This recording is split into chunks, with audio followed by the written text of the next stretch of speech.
Are you struggling to make a character sheet for the new rules of D&D? Well, today I'm going to go through everything you could possibly know in just 5 minutes. Starting with your character's class, then their background, then their species, and finally with their backstory. We'll be relying a lot on the 2024 edition of the Player's Handbook, but if you don't have that, you could always look up what you need on the internet. Seems like a lot of steps, but we'll get through it. Starting with their... First, you'll want to select your character's class. This reflects the bulk of how your character plays, from their skill in hand-to-hand combat to use of magic. For this example, we'll be making a wizard, but you could pick based on what sounds the most fun for you. Following the player handbook, first we're going to want to fill in based on the top corner of the page. When given proficiency in skills or saving throws, we're going to mark them like this. It'll be important later. Some classes have other types of proficiencies. For help with those, skip ahead to this timestamp. Alright, at the bottom of the section, you're typically given 2 choices of equipment. Let's pick option A and fill them out here like so. You'll also notice that we got a pack, but it doesn't tell you what's in it. What packs contain can be found in the equipment section of the player handbook. Any currency gained goes here. Next, the book tells us to fill in class traits here based on the wizard skill table.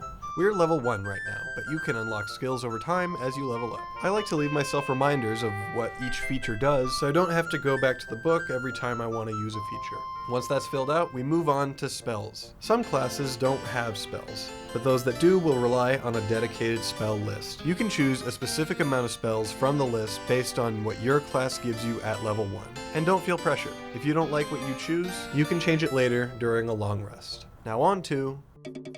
Next, we'll move on to your background. This informs a lot of the role-playing aspects of your character, while giving them extra abilities and equipment. I'm thinking a Harry Potter type scholar for our wizard, so let's make them a sage. But first, we need to fill in these ability scores. You can do that either through standard array, in which you have 6 options you can distribute to your 6 scores, or through rolling 4d6s, the normal dice, and adding up the 3 highest. There's other methods as well, but those are the most common. Ask your DM how they'd prefer you to roll stats. Now on to sage. Of the listed ability scores here, either all 3 go up by 1, or 1 goes up by 2, and another goes up by 1. Then some more skill proficiencies like with our class. Then tool proficiency. For tool, weapon, and armor proficiencies, look at the bottom left corner of your character sheet. Fill in the information as described, or check them off in the case of armor. Then another choice, A or B, for equipment, which we fill out in the same section as before. Since we're not making any more changes to our skills, let's fill in the modifiers. There's like a math equation behind it, but really you can just use this table. Those we marked earlier will have your skill modifier plus your proficiency bonus, which should be +2 at level 1. Once it's done, it's time to pick our...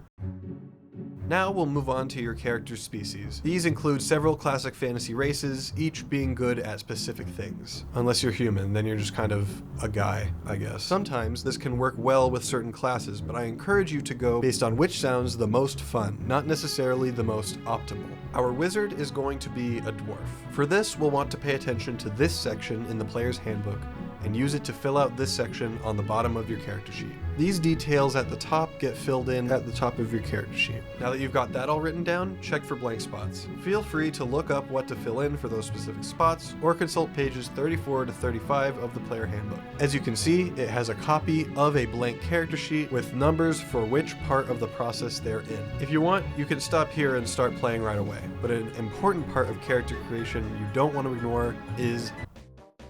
Now that we have our character, it's important to ask ourselves questions about who they are and what they want. What's this person's name?